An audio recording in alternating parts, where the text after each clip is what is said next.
भादों के महीने में आने वाली कृष्ण पक्ष की अष्टमी को पूरे देश में भगवान कृष्ण का जन्मोत्सव यानी कि जन्माष्टमी मनाई जाती है।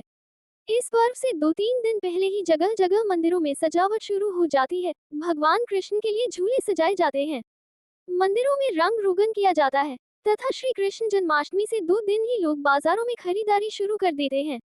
बाजारों में भगवान श्री कृष्ण के रंग बिरंगे वस्त्र, झूले, बांसुरी, श्रृंगार और उनके भूखे मक्खन की रंग बिरंगी सजी हुई मटकियों की दुकानें सजने लगती है।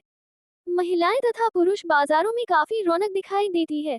सब्जी मंडी एसोसिएशन के प्रधान विनोद जौहर और दुकानदार शिबू का कहना है कि राखी से त्योहार शुरू होने से पूर्व बाजारों में कोई रौनक नहीं थी तथा दुकानदार भी काफी मायूस थे।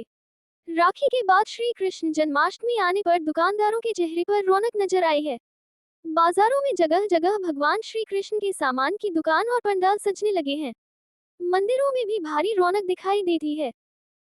प्रधान हूँ। विनोद जी, ये त्योहारों का मौसम शुरू हो गया है, तो कैसा लग रहा है दुकानदारों के लिए और जो खरीदारी करने आ रहे हैं? देखिए जी, एक तो ये अगस्त का जो महीना है ये त्योहारों का सीज़न है। पहला त्यौहार आया राखी का और इस महीने से राखी के बाद सारे त्यौहार शुरू होते हैं और दुकानदारों को एक सांस में राहत मिलती है। भाई कारोबार की स्थिति जो है बेहतर हो जाती है और राखी का त्यौहार बहुत अच्छा त्यौहार गया है, अच्छा बिजनेस गया है। और अब जैसे कि अब जन्माष्टमी का जो त्यौहार है इसमें पिछले 2-3 साल से हर घर में लगभग लोग कान्हा जी को का जो प्रवेश करते हैं घर में।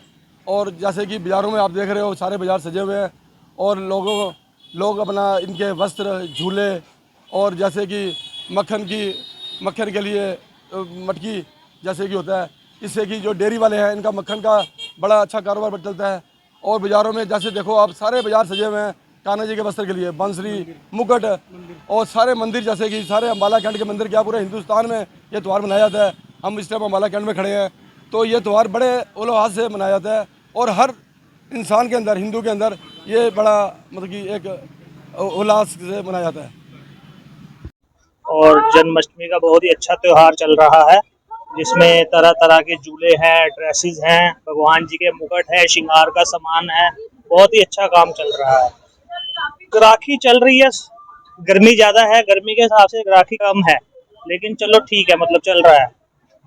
जन्माष्टमी बहुत अच्छी तरह मनाई जाएगी, सारे मंदिरों में मनाई जाएगी, बहुत ही अच्छी ढंग से बनाई जाएगी। हमारे यहाँ जन्माष्टमी का सभी सामान उपलब्ध है। भगवान के वस्त्र भूषण मतलब 2 इंच से लेकर 6 फुट की मूर्ति तक के पीतल के बर्तन, तांबे के बर्तन, भगवान जी की पोशाक, भगवान जी के मुकुट, भगवान जी के झूले, छोटी सी रकम से लेकर जो छोटे छोटे ग्राहक है, चाहे उसे 10 रुपए की पोशाक चाहिए तो भी मिलेगी और जिसको 10,000 की पोशाक चाहिए तो 2,000 की पोशाक भी मिलेगी। सुविधा है, किसी ग्राहक को कोई नाराज नहीं करते, उसकी मनपसंद हर चीज़ जो है हमारे यहाँ मिलती है। नहीं, पहले से जो है ना बहुत ज़्यादा लोग जो हैं भगवान कृष्ण जी की उपलब्धि के अंदर जो है वो अपना उनकी पूजा के लिए लगे रहते हैं। और जन्माष्टमी का त्यौहार जो है हर साल मैं देखता हूँ दिन पर दिन बढ़ता ही जा रहा है। जन्माष्टमी से पूर्व अम्बाला के मशहूर सनातन धर्म मंदिर, पंचमुखी मंदिर, राधा कृष्ण मंदिर सहित नगर के छोटे बड़े सभी मंदिरों में रंग रोगन शुरू किया गया है तथा भगवान के झूले भी लगाने के साथ साथ रात को रोशनी के लिए रंग बिरंगी लाइट भी लगाई जा रही है। सनातन धर्म मंदिर सभा के सेक्रेटरी राकेश का कहना है कि हर वर्ष की भांति हुए इस वर्ष भी बड़ी धूमधाम से मनाया जाएगा तथा ये मंदिर मुख्य आकर्षण का केंद्र रहता है। उनका कहना है कि अम्बाला ही नहीं बल्कि दूर दराज के ग्रामीण इलाकों से भी कृष्ण भक्त इस मंदिर को देखने के लिए आते हैं। अम्बाला का एक मुख्य आकर्षण केंद्र भी है जहां भगवान कृष्ण का एक ही जगह पर सभी प्रकार का सामान आसानी से मिल जाता है, जहां कृष्ण भक्तों की भारी भीड़ देखने को मिलती है। की तरफ से अपने वॉलंटियर लगाए हैं और प्रशासन को भी मतलब की चिट्ठियां लिख दी है, थाना एसएचओ को चिट्ठी लिख दी है कि भाई वो मतलब कि हमारे यहाँ जो संख्या वो मतलब कि बहुत ज़्यादा होती है। और ऐसा है कि पिछले सालों का हमें एक्सपीरियंस है कि हमें प्रशासन से मतलब कि पूरी मदद मिलती है, पुलिस फोर्स पूरी होती है। बाकी इस बार का जैसा भी हो वो प्रशासन देखेगा। मंदिर में आने वाले सभी भक्तों श्रद्धालुओं से हमारी अपील है कि आप मंदिर में आए, दर्शन करें और आरती के प्रसाद अवश्य लेकर जाएं। आप सब आने वाले सदस्यों का स्वागत है। और धन्यवाद है। ज्योतिषी पंडित दीपलाल जयपुरी सभी अम्बाला वासियों को, हरियाणा वासियों को, भारतवासियों को भगवान श्री कृष्ण जी के प्रकट उत्सव के ऊपर हार्दिक शुभकामनाएं देता हूँ। मित्रों, भादो के कृष्ण पक्ष की अष्टमी जो कि सूर्य उदय से ली गई है, उसको हम भगवान श्री कृष्ण जन्माष्टमी बोलते हैं। कृष्ण पक्ष यानी अंधेरा पक्ष।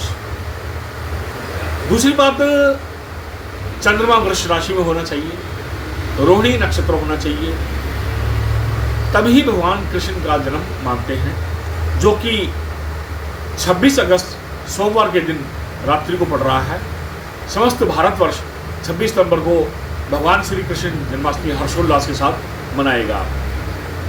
इस जन्माष्टमी के ऊपर अर्धरात्रि के वक्त प्रत्येक मंदिर में भारतवर्ष के षोडशोपचार यानी दूध, दही, शहद, घी, शक्कर और हर प्रकार के व्यंजन यानी 56 भोग भगवान को, ठाकुर जी को अर्पण करते हैं। चरणामृत का प्रसाद लगता है, फिर ठाकुर जी की आरती होती है, धनिये का प्रसाद बांटा जाता है। एक विचित्र बात और है कि जिस मुकुट पे कान्हा जी के मोर पंख होता है वही माननीय माना गया है, स्वीकार्य है, क्योंकि जीवों का आवागमन संसार में सबसे शुद्ध जो है मोर से माना गया है। संसार जो है मोर से माना गया है, इसलिए ठाकुर जी मोर पंख अपने सिर के ऊपर लगाते हैं। इसके अतिरिक्त बाल लीलाएँ होती हैं, झांकियाँ सजती है मंदिरों के अंदर। मंदिर एक हफ्ते से पहले सफेदियाँ इत्यादि लाइटिंग वाइटिंग शुरू हो जाती है, भजनों के लिए डीजे वगैरह